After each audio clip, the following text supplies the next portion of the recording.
What if one rainy afternoon changed everything? A billionaire, locked behind power and regret. A young girl, soaked to the bone, holding nothing but a picture. And a question no amount of money could answer. Do you remember her? This isn't just a story about fortune. It's a story about forgiveness, about what we lose when we walk away, and what we might still find when we choose to stop running.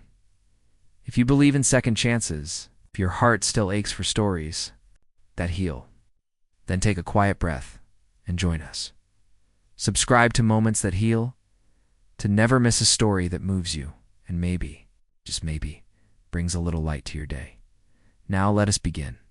The rain wasn't just falling, it was crashing, hurling itself against the pavement like it had something to prove. In downtown Chicago, people ducked under umbrellas, newspapers, whatever they could find to shield themselves from the late autumn downpour.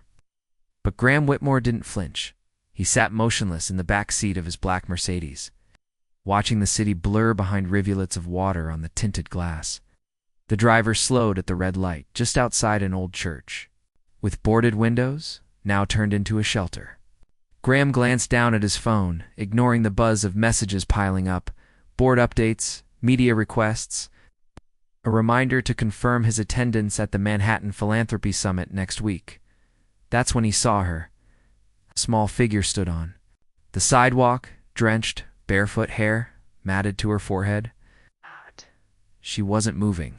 She wasn't even holding out her hand like the others who gathered near the shelter. No, she was holding something else. A photograph. Graham squed. The car began to move forward with the light, but the girl suddenly stepped into the street right in front of them. "Sir," the driver shouted, slamming the brakes. The car jolted to a stop. Horns blared behind them. Graham's coffee spilled on his tailored slacks. But he didn't notice. She stood still in front of the car, soaked through, her tiny hand holding the photograph above her head like a flag. Slowly, she stepped to the side of the vehicle and approached his window. The driver started to lower it, but Graham reached over and did it himself. Her eyes were enormous, wide, storm gray, just like she whispered, Are you the man in this picture?" She held the photo up. Graham reached out with a shaking hand. It was faded, wrinkled, water-damaged, but unmistakable. It was him, a much younger version. Smiling under a summer sun, one arm around a woman with long chestnut hair and laughter in her eyes. The other hand resting gently on her stomach, Amelia, and she was pregnant in the photo. The girl held the picture to her chest now, blinking at him through rain and fear. "My name is Evie. My mom. Her name was Amelia. She told me if I ever got lost, if I needed help, I should find the man in this photo." Graham didn't speak, couldn't his throat closed. I think she added softly, "You're my dad?"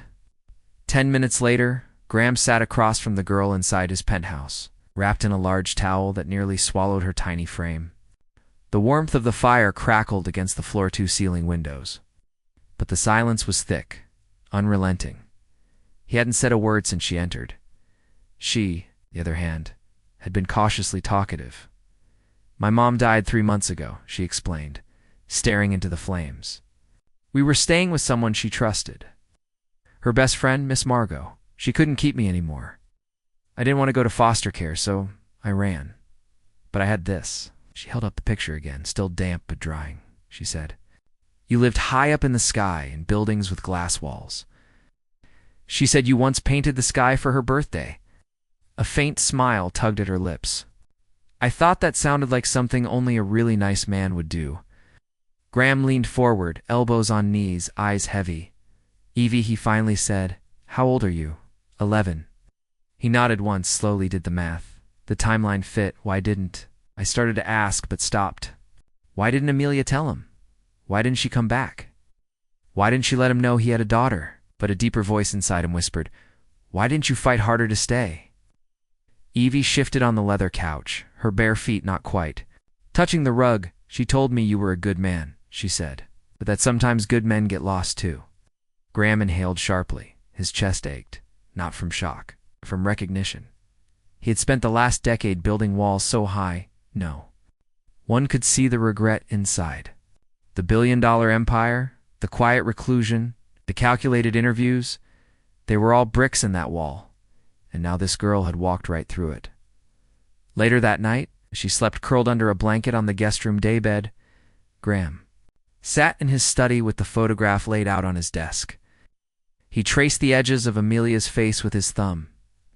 Memories flooded back. A summer fair, her laughter echoing over carousel music, her paintings hanging on clotheslines in their first apartment. The moment she told him she was pregnant, and the fight that came after, his mother's threats. The pressure, the fear, the cowardice. She had left and he let her go. Now here was the result. A child, with her eyes and her stubborn courage, who had walked through rain with nothing but a photo and a name, his. A knock came at the study door. Evie peeked in, clutching a glass of water. "Sorry," she whispered. "I couldn't sleep." Graham stood. "It's all right. Do you want the photo back?" He looked at her small hands, at the storm still in her eyes. "No," he said gently. "It's always been yours." Morning crept into the penthouse slowly, filtered through gauzy white curtains and softened by the quiet hum of the city below. The storm had passed, but its memory lingered in the scent of damp streets and the stillness of Graham's high-rise. Home, like a breath held too long, Evie stood barefoot in the kitchen. Her small frame almost swallowed by one of Graham's button-down shirts she'd found folded on the guest bed. She didn't rummage or snoop. She was careful. Like someone who'd learned far too young how not to take up too much space. Graham watched her from the hallway, unnoticed. He had changed into dark slacks and a cashmere sweater, but hadn't yet figured out how to change his expression, which sat somewhere between disbelief and awe. She poured herself a glass of orange juice, then hesitated. She turned, sensing him. "Good morning," she said quietly, as if not sure what she was allowed to say. He nodded. "Morning." He stood in silence for a beat too long. Then she added, "You don't snore." That caught him off guard. A breath of laughter escaped his chest. "I wasn't aware that was something to be evaluated." Evie smiled a bit shyly. "Miss Margot snores like a train. So does the lady down the hall where we stayed last month. You're the first grown-up I've slept near who didn't." Graham poured himself a coffee, black. He didn't take sugar anymore. He had cut a lot of sweet things from his life. Some on purpose. Others less so. He sat across from her at the island. "I need to ask you something," he began, voice steady. "About your mother." Evie looked down into her juice. "She got sick," she said before he could finish. "Really fast. The doctors tried, but it wasn't enough." She nodded, like someone who had heard those words so often they no longer fit. "She never said anything about me. She said you were important. Once, a long time ago." Evie glanced up. She didn't talk about the past much. Kept that picture, a box with her favorite brush, and a ribbon. "She told me, if anything ever happens to me, don't be afraid to find him." Graham swallowed. His throat felt thick. "I tried," Evie continued. "I asked around, Googled the name on the back of the photo. Margot helped me search. One day we found an article online about you donating a hospital wing. It had your picture. I knew it was the same man. You've been on your own since then? I ran away before they could take me into foster care." Margot didn't have papers. She tried, but her voice trailed off.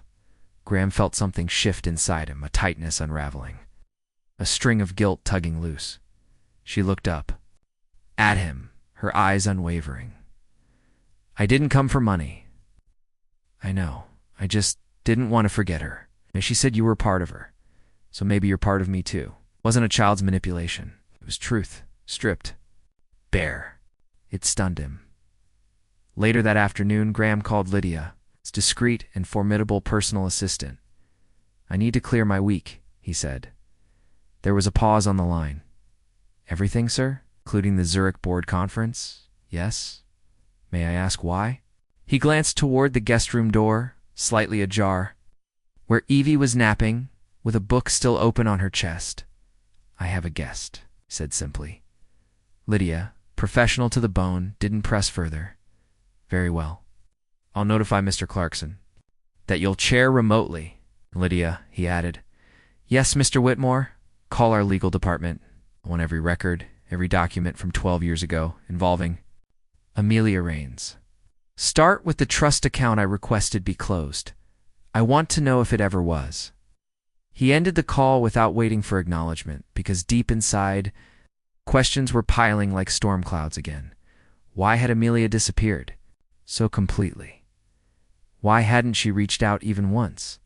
He had searched for her once, years ago, quietly, carefully, when the board and media weren't looking, but it hadn't led anywhere. Still, she had kept the photo. That evening, Graham took Evie to the rooftop garden. The sun dipped low, setting the skyline ablaze with amber and gold. Autumn wind tugged at her curls as she stared in wonder at the city stretched beneath her feet. It's so big, she whispered. It is. Mom used to paint skylines, but they didn't look like this. Hers were softer, like clouds mixed with buildings. She saw things in colors most people missed, Graham said. She told me once that buildings were like people. The tallest ones aren't always the strongest. Evie looked up at him. You remember her? His voice caught, but he nodded. Every detail. She reached into her pocket and pulled out a tiny locket, battered but intact. This was hers. I don't wear it much, but I thought maybe you'd want to. He stared at the small silver oval in her palm. For a second, he couldn't breathe. Amelia had worn that locket every day the summer they met. Inside was a pressed forget-me-not and a scribbled line from Rilke. Perhaps all the dragons in our lives are princesses waiting to see us act with beauty and courage. He knelt, slowly, and let her place it in his hand. Thank you, he said, voice low. Evie smiled. You're welcome, Dad. It was the first time she'd said it, and somehow the name felt like both an earthquake and a bomb. The office Graham hadn't entered in over a decade still smelled faintly of cedarwood and lavender. Scents Amelia used to favor in those oil diffusers she carried from apartment to apartment. No one had touched this room since he'd quietly locked it away. Not even Lydia. Graham sat behind the heavy walnut desk and opened the drawer that stuck slightly to the left. The one Amelia always teased him about fixing. His fingers brushed against an old leather-bound notebook, worn along the edges. Inside, page after page held rough sketches. Her designs, her dresses, her dreams. Scrawled quotes, bits of poetry, even tiny doodles of his face beside espresso. Cups and sunrises. She had filled this book with hope, and he had let her go. Not because he wanted to, but because the life he was building had no space for a woman with pain on her jeans and the audacity to speak of joy. Like it was more valuable than gold. He had told himself it was for the best. It's for both of them, until she disappeared. Now, as he turned the final page, he saw something he had never noticed before. Tucked into the back pocket of the notebook was a folded letter, yellowing unopened, with shaking fingers. Graham unfolded it. Graham, if you're reading this, I must have been braver than I ever thought I'd be. I left, not because I wanted to disappear, but because I couldn't raise a child in your world, a world where press conferences matter more than promises. Silence is safer than truth. You once told me I was the only person who saw the man behind the marble walls. If that's still true, then maybe one day our daughter will find you, not because she needs your money or your name, but because you'll finally be ready to see her. I never stopped loving you, Amelia. His hand gripped the edge of the desk. The paper trembled between his fingers. Daughter, she had told him. Just not in time, and he'd missed everything later that day. Grom called Margot. Her voice on the other end was cautious but firm. The way you speak when you've protected someone for so long, you forget how to lower your guard. I owe you an apology, Graham said plainly, for everything. There was a pause then. She loved you, you know. I didn't deserve it. Most of us don't, Mr. Whitmore. But she gave it anyway. He hesitated. Did she ever tell you why she didn't call me? Not once, in all those years. Margot's voice softened. She didn't want to be a burden. You were. Everywhere. On magazine covers. On stages. Donating libraries and hospitals. She thought calling would pull you off course. She didn't trust me. She trusted that you were chasing something big. She didn't want to be the reason you stopped, even if it broke her. Silence stretched like a wound between them. I need to do right by her, Graham said. You start by doing right by her daughter.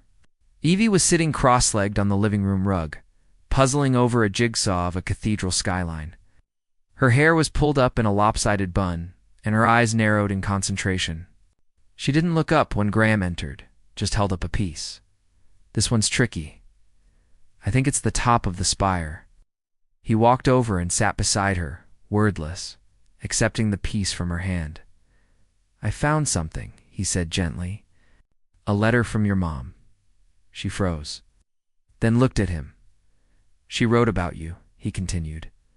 And me, and us. Evie's eyes shimmered, but she blinked them dry. I don't have anything from her, except the picture and a story about the man in the rain. I'm going to frame the letter. For both of us. She nodded then. Without warning, she asked, Do you think she's proud of me?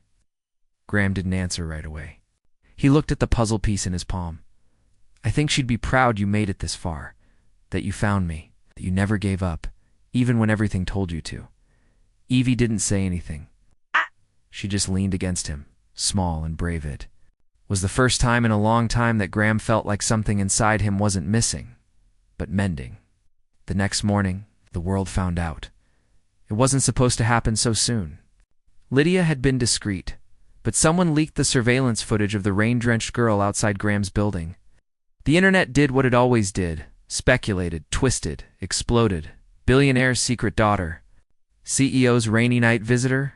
Heiress or hoax. From rags to Whitmore.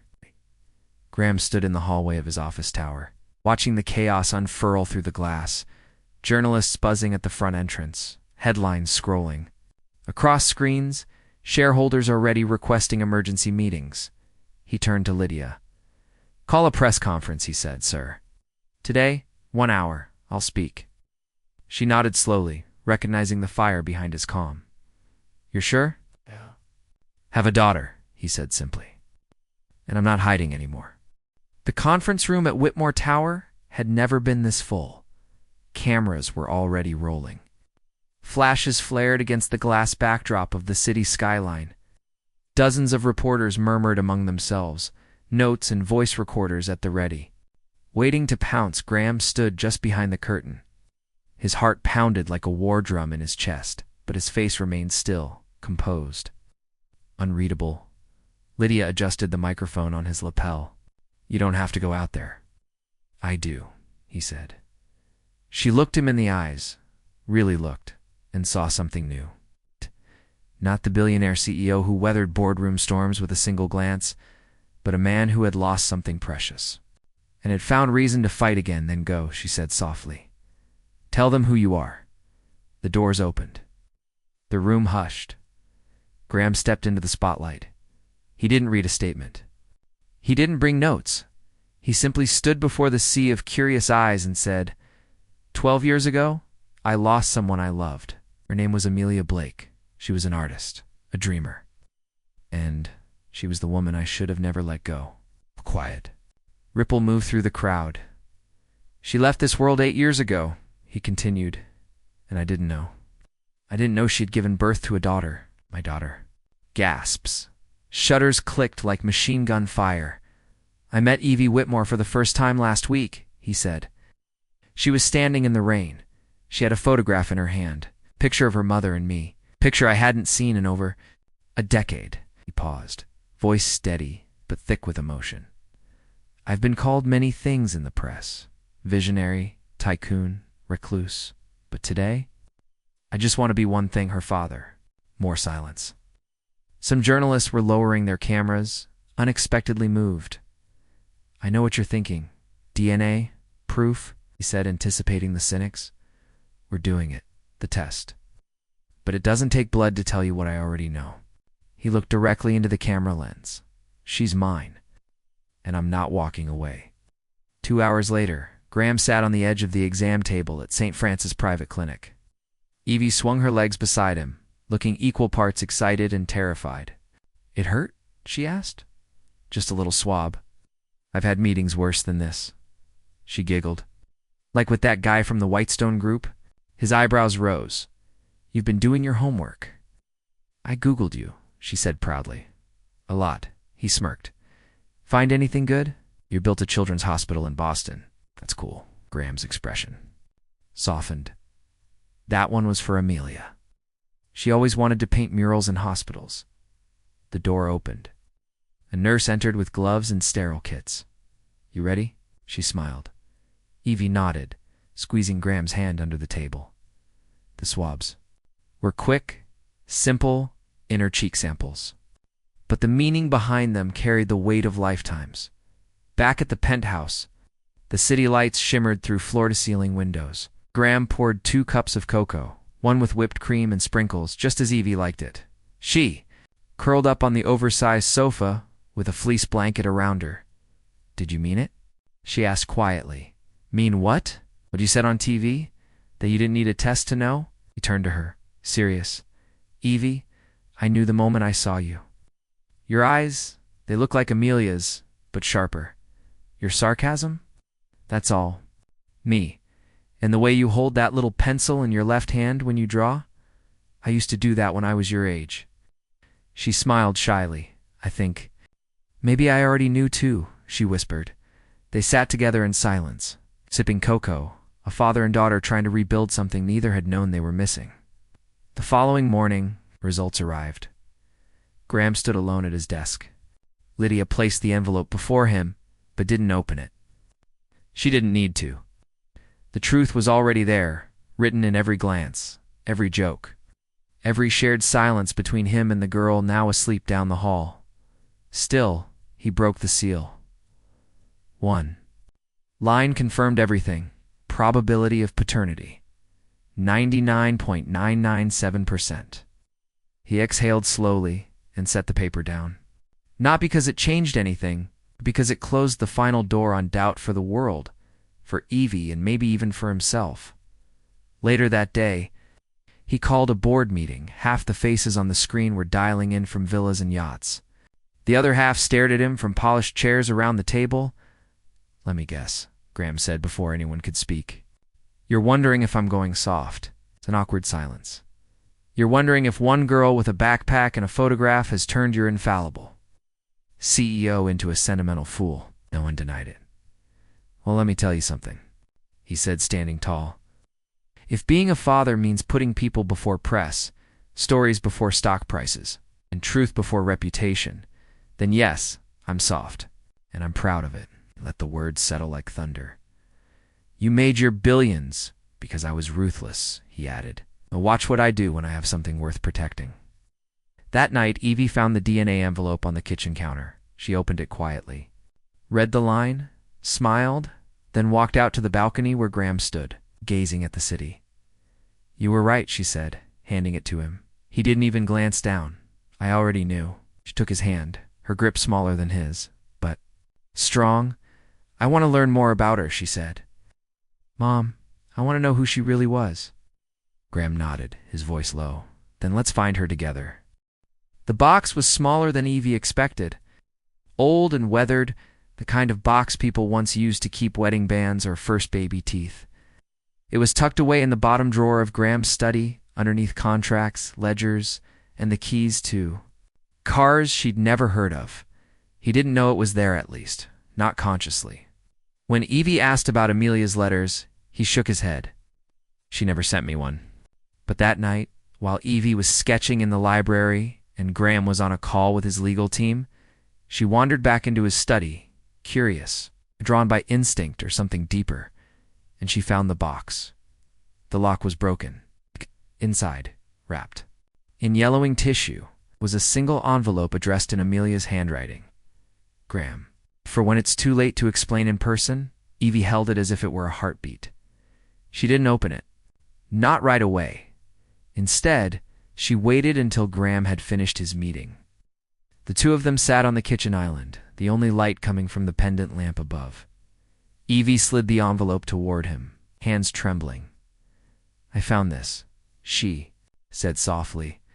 It was in your drawer. I didn't open it. He stared at it, frozen. That's her handwriting, he whispered. He picked it up as if it might vanish. For a long time, he said nothing. Then I thought she never said goodbye. I thought she disappeared into the world and took every part of me with her. Evie looked at him gently. Maybe she was trying to say goodbye. Maybe she just didn't know how. Graham turned the envelope over. The seal had faded. The paper was brittle, but intact. He opened it carefully, unfolded the letter inside. He read it in silence. The world seemed to hold its breath. My dearest Graham, if you're reading this, it means I never found the right moment to tell you. I was pregnant when we ended. I didn't plan it. You were consumed with your empire, and I was scared not of motherhood, but of how little space there seemed to be for me in your world. I needed to become someone again, not just the shadow of your success. So I left.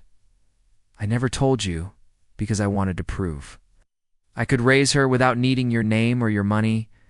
I know that sounds prideful, maybe even foolish. But I wanted Evie to know love, not pressure. Art, not expectation. She looks like you. And sometimes she tilts her head the way you do when you're trying to hide your emotions but failing. She hums when she draws. She believes in stars and second chances. And I know one day she'll go looking for you. Because you're written in her soul the way music is written in mine, if that day ever comes. I hope you don't turn her away. And I hope you forgive me, always. Emilia. When Graham looked up, his eyes were wet. Evie didn't speak. She simply leaned in and rested her head against his shoulder. Do you hate her? She asked quietly. No, he said, voice cracked. I love her more now than I ever did before. He closed the letter and held it against his chest like something sacred. Then he turned to Evie and said the words he'd never said to anyone. Before, you were never a mistake. Not for 1 second. The next morning, Graham walked into the archives of the Whitmore Foundation. It was the one place in the building that hadn't changed in 15 years. High ceilings, long rows of drawers, and the faint smell of paper and cedar. Lydia met him there, clipboard in hand. You're looking for? Emilia, he said. Everything we ever stored. Her art, her sketches, any donations we made under her name. Why now? 'Cause she deserves to be remembered, and Evie deserves to know. Lydia nodded, then led him to a cabinet marked A.B. Confidential. Inside were 2 portfolios and a sealed tube labeled Venice. 2013. Graham opened the first folder. Inside were watercolor sketches, soft, luminous renderings of street musicians, train stations, children playing in fountains, life captured through the eyes of someone who saw magic in the ordinary. The second portfolio held pieces even more intimate. A charcoal study of Graham asleep in bed, a painting of a nursery with a mobile of stars above the crib. He swallowed hard. She was painting a future. He whispered. Lydia said nothing. She knew. Some art didn't need explaining. That evening, Graham surprised Evie. He brought out a long rectangular box wrapped in soft navy ribbon. What's this? She asked. Open it. Inside was a framed piece of art. A simple one, a sketch. A little girl holding a balloon shaped like a heart, standing on the edge of a rainy street. Evie blinked. This is me. It's from your mom, he said. She drew it the day after you were born. There's more sketchbooks, paintings, some of them you're in, some are of places she wanted to take you. Evie pressed her lips together. She never forgot me, she said. No, Graham said. She spent her life loving you, and now it's my turn. That night, long after the penthouse had gone quiet, Evie sat alone with the letter. She read it slowly, tracing her mother's words with her fingers. When she finished, she folded it again, placed it back in the envelope, and tucked it inside her journal. Then she picked up her sketchbook and began to draw. The first stroke was a rainy street. The second is a tall man with his hand outstretched, and between them, a girl with a picture. Graham was never a man to ask for help. He built his empire brick by brick, decision by decision, handshake by handshake. Love for him had always been conditional, something earned through achievement, loyalty, or pain. He had failed at it. Before and now, with a daughter he barely knew and a past that wouldn't stay buried. He stood at the edge of something far more terrifying than a boardroom negotiation. Trust Evie didn't just want to live with him. She wanted to belong, and Graham wasn't sure he knew how to give that. The Whitmore estate had begun to change, though subtly.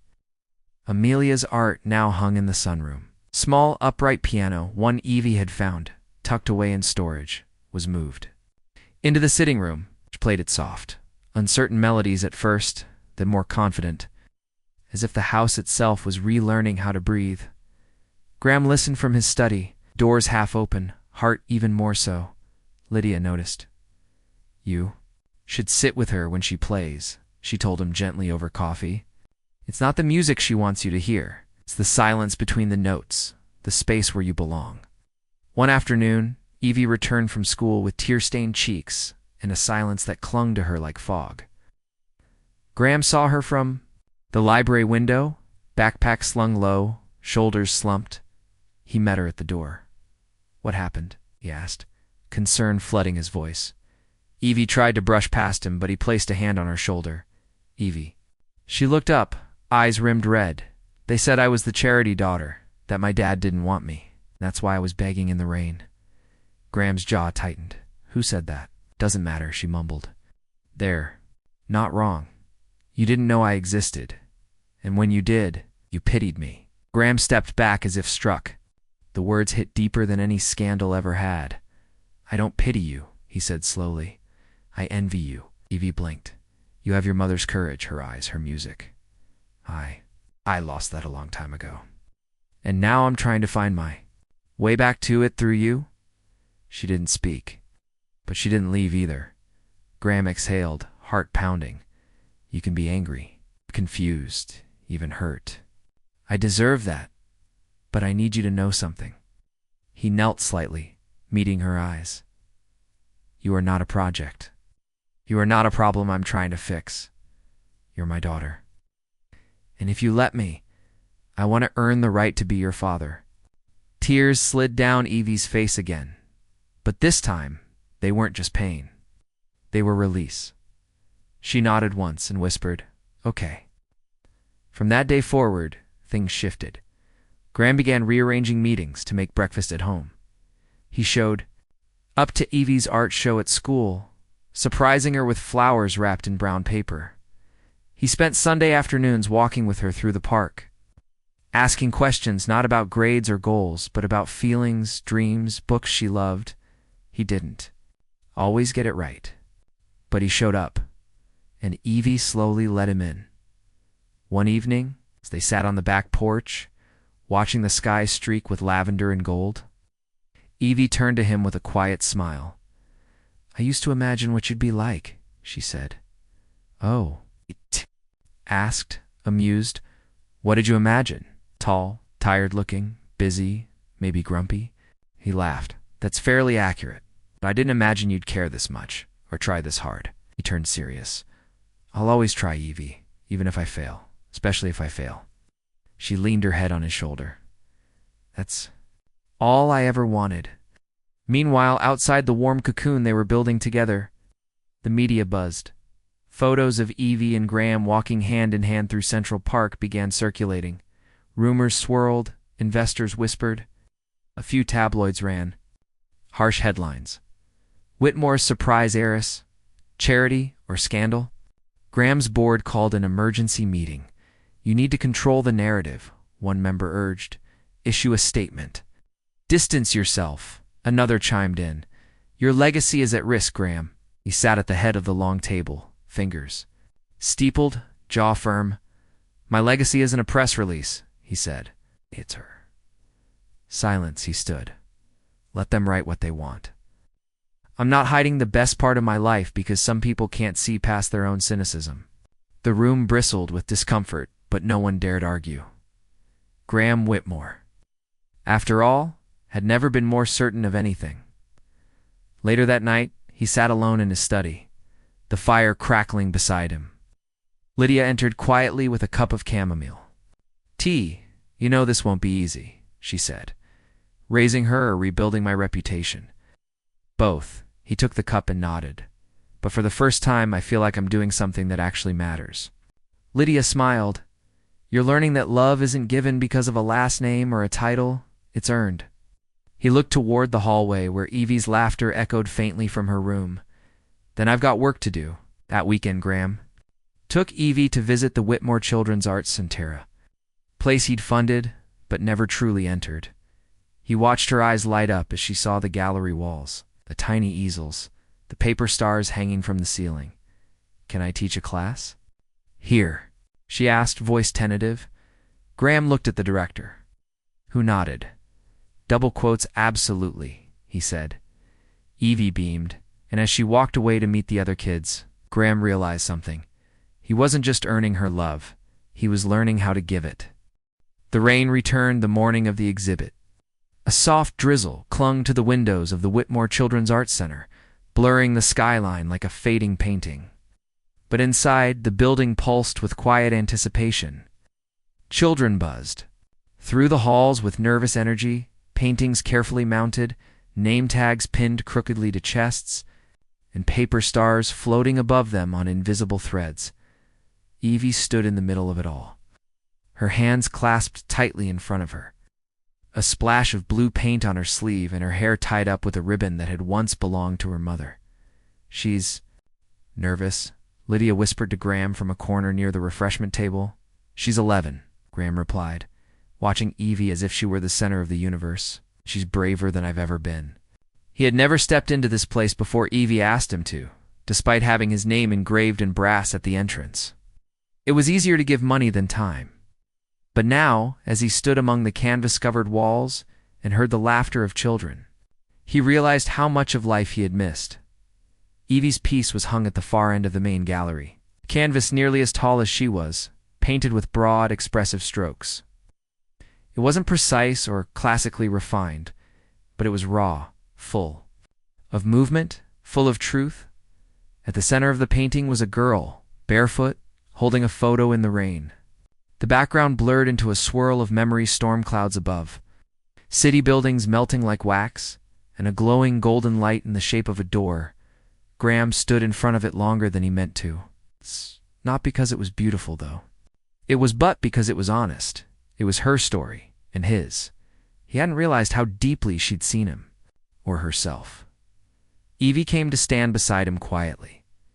Do you like it? She asked, voice unsure. I don't just like it, he said, turning toward her. I feel it, she smiled, shy but proud. It's called The Door That Didn't Close. Looked back at the glowing doorway in the painting, the one that stood open even in the storm. I think I've been trying to close that door for a long time, he said. I'm glad you didn't let me. Evie reached into her pocket and pulled out the photograph, the same one she had held the first day they met. Creased, rain-stained, fragile from being touched too many times. It was of Amelia, smiling, holding baby Evie in her arms. I want you to have this now, she said. Graham froze. Are you sure? She nodded. You were missing from it before, but not anymore. The crowd slowly grew as donors, parents, and city officials arrived. News outlets had been invited at Evia's request. She wanted people to see what the center really did, not what tabloids made up. Graham had braced for spectacle, but what unfolded was something different. Genuine admiration, reporters asked, thoughtful. Questions. One even knelt to speak to Evie on her level, asking about her vision, her story. And then came the man Graham had hoped wouldn't show up, Miles Hartman, the CEO of a rival firm and an old family adversary. With his too-perfect smile and a camera crew in tow, he extended his hand to Graham like it was a weapon. Graham, what a surprise to see you here. Person, Miles said smoothly. I own the place, Graham replied. Flat. Yes, but you never really showed up until now, did you? The jab landed, but Graham didn't flinch. No, I didn't, he admitted, and that's my regret. But showing up late is better than never showing up at all. Miles blinked, thrown by the humility. His smile faltered. Before he could respond, Evie appeared at Graham's side and took his hand not with fear, but with quiet strength. This is my dad, she said to Miles, her voice steady. And this gallery is our story. The reporter's camera clicked, and for once, Graham didn't feel like hiding. As the evening wore on, The children presented their pieces. There were finger-painted monsters, abstract dreams, a crayon-drawn New York skyline. Each child's face lit up with pride. Each received applause that felt earned. Evie's turn came last. She stood at the front, microphone shaking slightly in her grip. "My mom was an artist," she began. She told stories with colors. "She taught me that art isn't just about what's beautiful, it's about what's true, even if it hurts." The room hushed. For a long time, I thought I was just a sad story. A girl with a picture. But then I knocked on a door, and someone opened it. Not just the front door of his house, but the door to everything I thought I lost. Her eyes found Graham. He didn't have to, but he did. And that made all the difference. The applause rose slowly, like a sunrise, and Graham's heart, so long walled off, cracked wide open. Later, when the event had ended and only the faint scent of paint and cookies remained, Graham and Evie walked through the quiet. "Gallery one last time, you were brilliant," he said. She smiled. "I was scared." "Good. That means it mattered." She looked up at him. "Do you think Mom would have been proud?" He stopped walking and crouched to face her. "Your mom would have looked at that painting." "That speech," Anne said. "That's my girl." Evie leaned into him, arms around his neck. He hugged her tightly, breathing her in like a second chance. Outside, the rain had stopped. The sky was beginning to clear, stars peeking through as if curious about what had just happened below, and inside that gallery among the colors and courage. The grief and growth a new story had begun to paint itself across both their lives, one where love was no longer something lost, but something rediscovered, framed in memory, and hung on the wall for the world to see. It started with a photograph, not Evie's, but another snapped by a paparazzo crouching behind a row of parked cars outside the gallery. The image was striking. Graham Whitmore, famously private billionaire, in mid-embrace with a little girl, tears on both their faces. The caption that followed in bold headlines the next morning wasn't about fatherhood or redemption. It was a lie. Whitmore adopts love child to clean image, art gala, or publicity stunt. Amelia Reed's secret daughter and the billionaires. Game by noon, the story had spread like wildfire every media outlet. Blog and talk show host, gnawing at the bones of a man they had waited years to devour. At the Whitmore Group headquarters, porters camped outside, cameras rolling, demanding answers. The board convened an emergency meeting. Investors called in panic. And Graham? He sat in silence in his top-floor office. The photo spread across his desk like a crime scene. Across from him, Lydia stood with folded arms, seething. "They're making her a prop, Graham. A scandal." "I know," he said quietly. "Then, fight back." He didn't answer right away. His eyes were distant, fixed on a skyline blurred by cold rain. "I've spent years building this empire," he murmured, "and not once did I feel the urge to stand in front of a microphone. But now, because of her." "Because of her," Lydia said, stepping closer, "you finally have something worth protecting. Not just assets. Truth." She laid a press release on the desk. "You could let PR handle this, let lawyers spin it. Or you could go down there and tell the story yourself before they rewrite it for you." The elevator doors opened into a storm of flashing lights and shouted questions. Graham stepped into the chaos with no entourage, no teleprompter, just the same black coat he'd worn the night. Avie knocked on his door. He didn't flinch. The reporters swarmed. "Mr. Whitmore, is the girl really yours? Did Amelia Reed keep her a secret from you? Are you using this child to revive your public image? Will you step down as CEO?" That last question echoed above the others, slicing clean through the noise. Graham raised a hand. Silence didn't fall immediately, but it rippled. Cameras pointed. Mics extended, and then, for the first time in his career, Graham Whitmore spoke directly to the world. "I won't be issuing a press release," he began, voice steady, "because this isn't a business matter, it's personal. I won't allow the truth to be bent by speculation." He paused. Rain dripped from the edge of the awning above him. He didn't step back. 12 years ago, I lost someone I loved. Her name was Amelia Reed. You knew her as an artist. I knew her as the woman who once believed in the parts of me I had forgotten. The cameras kept rolling. Silence deepened. Amelia had a daughter. I didn't know about her until a few weeks ago. Not because she hid her, but because life is complicated, and sometimes pain writes itself in invisible ink. He drew a breath. Her name is Evie, and she is not a scandal. She is not a tool. She is my daughter. Whether by blood or by bond, she is mine, and I will not step aside or apologize for choosing to love her.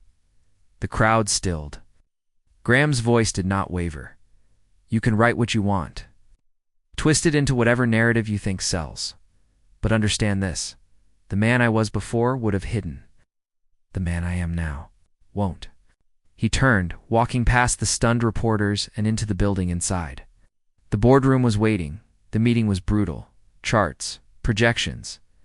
APR consultant Graham had never met listing. Reputation damage indexes like stock prices. One board member suggested a temporary leave of absence. Another offered a severance package to keep things clean. Graham let them speak, and then he stood. I've been many things in this chair, he said. Disciplined, ruthless, even cold, but never a coward. And I won't start now. He looked each board member in the eye. You want to fire me? Do it. But I won't walk out because the world's uncomfortable seeing a man grow a heart. They didn't fire him, not that day.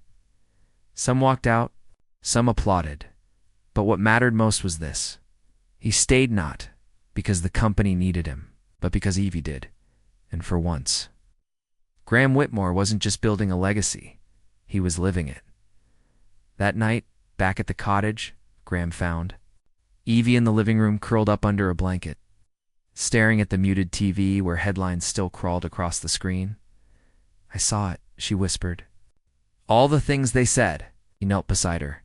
And did you see what I said? She nodded slowly. You didn't leave. No, he said.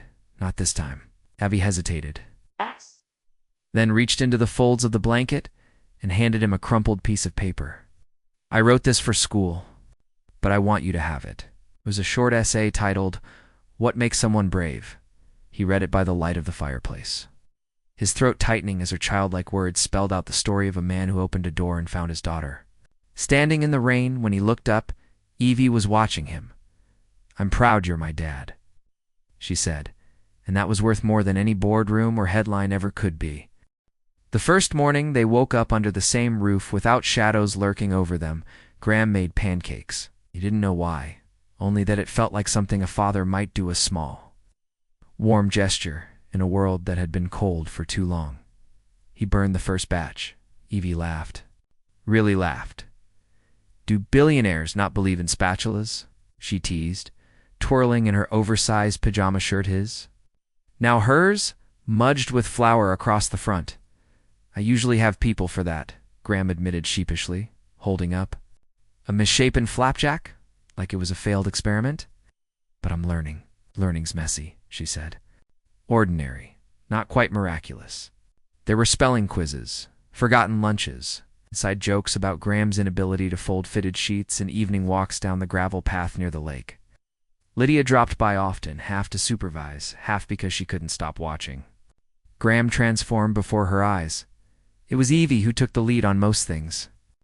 She introduced him to her favorite cereal, which he found disturbingly neon-colored. Demanded he attend her school's art fair. You can't be a real dad if you skip the macaroni sculptures. And set a reminder on his phone for bedtime. Stories Avon on business trips. Every day. Graham became less of a stranger to himself, and yet they were cleaning out the attic of the Lakeside House V in search of old costumes, Graham just trying to avoid the dust. Dad. She called softly from the far corner. He looked up. She was holding a wooden box, her eyes wide. I think this was Mom's. He brushed the dust off and opened it carefully. Inside were sketches, hundreds of them. Charcoal drawings, watercolors, fragments of dreams preserved in paper. Some were of landscapes, others of Amelia's studio, and many of a baby with chubby cheeks and curious eyes. One had a name scribbled faintly at the bottom, Evie, 6 months. But beneath them all was something else, a journal. Graham hesitated. Before opening it, it was dated 3 weeks before Amelia's death. If you're reading this, Graham, then life didn't give us a second chance. I'm sorry I couldn't tell you in person. I didn't hide her out of pride. I was scared. Scared you'd think she was a mistake instead of the miracle she is. You weren't ready to be a father then. Maybe I wasn't ready to believe you could be. But I want you to know, I always hoped you'd find her, not because you owed me, but because she would need someone who'd look at her and see the light I saw in you once. Her name is Evie, and she deserves the kind of love that writes stories. In the stars, Graham couldn't read further. He closed the journal, tears pressing hard behind his eyes. Evie sat beside him in silence. Was that from her? He nodded, swallowing the ache. She loved you so much, he whispered. Evie looked down. Do you think she'd be proud of me? He took her face gently in his hands. Memorizing every feature that mirrored Amelia and every spark that was uniquely her, I think she'd be awed by you. That night, Graham did something he hadn't done since Evie moved in. He tucked her in. They didn't speak much. It's just a soft goodnight, a kiss on the forehead, and a storybook she chose at random. Halfway through the tale, she interrupted him. Dad. Yes. Peanut, I think I was scared you'd leave again, that you'd decide I wasn't worth the mess. His heart cracked open like a window, finally letting in light. I did leave once, he said, voice low, and I've regretted it every single day since. But Evie, if you'll let me, I want to spend the rest of my life showing you I'm staying. She nodded, blinking back tears. Then you better keep reading. At school that week, the principal approached Graham. Mr. Whitmore, Evie's classmates have noticed. Changes, she's participating more. Laughing, connecting. Graham felt a swell of quiet pride. She used to draw this imaginary man, the principal added. Tall dark hair. Wore a coat even in summer. She called him Mr. Nowhere, said he. Was looking for something, but didn't know what. Graham's throat tightened. She hasn't drawn him lately, the principal finished. Now she draws you. One evening, Lydia invited them to a small charity event in the city and art. Auction benefiting single-parent shelters. Evie insisted on attending, dressed in a little navy dress and shoes too shiny for her own good. Near the end of the night, one piece went up for silent bid. A sketch of a woman standing in the rain, arms open wide, face tilted to the sky. Evie tugged Graham's sleeve. That looks like Mom. He stared at the signature in the corner. Amelia read. It hadn't been seen publicly in over a decade. Graham placed a bid. Not a billionaire's boast, but a father's honor. When they brought the framed drawing to him, she whispered. Graham looked at his daughter, the one who brought that light back into his life. No, he said gently. She taught you how, and now you're teaching me. Back at the cottage? Graham hung the drawing above the fireplace. Just beside a framed picture Evie had colored of their family hymn. Her and Amelia drawn in the clouds. He didn't correct her, because maybe some stories don't end when someone's gone. Maybe they keep writing themselves in laughter and pancakes and bedtime stories and rain. And maybe this was what it meant to finally be a father. Not just the biology, not just the paperwork, but the promise, the daily choosing, the unconditional. Presence in Graham Whitmore once. A man who had everything but love was finally living that promise. It wasn't raining the day Graham Whitmore stood before the world and said everything he once swore he never would. The sky, in fact, was blindingly blue, so clear it almost felt staged, as if God himself had paused the heavens to witness what was about to unfold. The press conference had been Lydia's idea. Don't let them control the narrative, she had said. Don't hide behind statements or publicists. Speak your truth, and do it with your daughter beside you. He hadn't. Hesitated. They arrived together, Evie, in a soft white dress that used to belong to her mother. Her hair pulled back with a velvet ribbon. She held Graham's hand tightly, not out of fear, but pride. The ballroom of the Whitmore Foundation headquarters was packed. Cameras rolled. Reporters jostled. Headlines had been swirling for days. Billionaire hides secret daughter for 12 years. Amelia Reed's child found begging in the rainwear. Was Graham Whitmore? The heir no one knew about. Graham stood behind the podium, heart pounding. But when he looked at Evie, something inside him settled. The truth wasn't a weight anymore. It was freedom waiting to be spoken. Good afternoon, he began, voice steady. I want to thank you all for coming and for giving me the chance to speak directly, not as a businessman, not as a figure. You can spin for headlines, but as a man and as a father. A hush fell over the room. Years ago, I made the gravest mistake of my life. I walked away from the woman I loved, not knowing she was carrying a part of me with her. I was too proud, too blind. I missed the first 12 years of my daughter's life because of it. A flicker of movement in the crowd, someone lowering their pen. I didn't find her because I deserved it. I found her because she found me. In the rain, holding a picture I didn't even know existed. A child I never knew, but who somehow knew me. Not the billionaire, not the CEO. Just her father. Cameras clicked. There are people who say, I failed her. They're right. Failure isn't the end of the story. What you do next, who you choose to become next, that's what defines you. He looked at Evie, then back to the crowd. I'm not stepping down. Not from my company. Not from my responsibilities. Certainly not from being her father. I will lead Whitmore Industries with the same integrity I now lead my family, with transparency, with love, and with a heart finally open to the things that matter. A single clap sounded from the back, then another, and another within seconds. The room erupted into an ovation. Not polite, not obligatory, but honest. Hardesh won that night. Graham and Evie returned to the lake house. They curled up on the couch, the fireplace crackling, hot chocolate in mismatched mugs. The press had gone quiet for now, but neither of them mentioned it, I think. Mom would have liked the speech, Evie said, sipping her drink. Graham chuckled. She probably would have rewritten half of it. They both laughed. Then Evie pulled something from behind her baka, a small wrapped package with a gold ribbon. I made this for you. Graham opened it gently. Inside was a framed simple wood, painted blue with specks of gold leaf, and inside the frame was the drawing she had made of their family. But now there were new details. Amelia in the clouds still, but smiling. Graham with his arm around Evie, and in the corner a dog they didn't own yet, labeled Someday. Graham felt his throat tighten. I figured if we're doing this whole family thing, we should have a dream dog too, she explained. A little shyly, he reached for her hand. We'll get that dog, Peanut. Someday soon, spring melted into summer. Graham took fewer trips. He started hosting Sunday dinners. Lydia came, and so did a few brave board members, and even the cranky neighbor who always complained about the driveway gravel.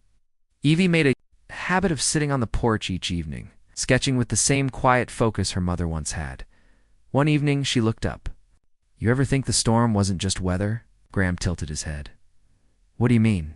She pointed to the sky, now streaked with pink and lavender. I think the storm was the thing that brought us together. Like, maybe we needed the rain to see clearly. He nodded slowly. That's beautiful. She shrugged. I'm a Whitmore. I inherited your flair for the dramatic.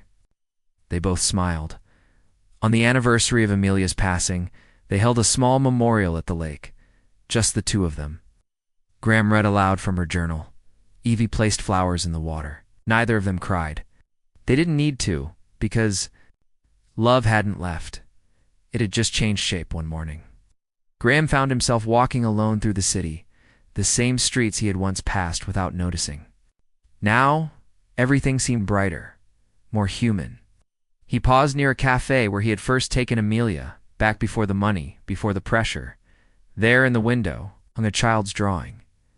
It was of a girl in the rain, holding a picture. The caption read, Hope waits for the ones who dare to stop. Graham stood there for a long moment. He didn't cry. He smiled. Back at home, Evie was waiting with the surprise adoption papers. Legally, officially, she would be his daughter. Already signed my part, she said, eyes twinkling. Figured I'd let you be the last signature. He took the pen, and with one stroke, completed something that had been unfinished for far too long. That night it rained again. Not a storm, not a fury, just a soft, steady drizzle. the kind that makes everything clean again. Evie stood by the window, watching it fall. Graham came up behind her, wrapping her in a blanket. You know. He said, "This time last year, I was a man alone in a tower. And now?" she asked. He looked at her, at the life they'd built. The storm reversed. "Now I'm a father. Before we go, we'd love to know where you're watching from. Drop your city, state, or country in the comments below. Always warms our hearts to see how far stories like this can travel. And if this story touched something in you, if it reminded you of someone, or gave you a little hope when you needed it, please consider subscribing to Moments That Heal here.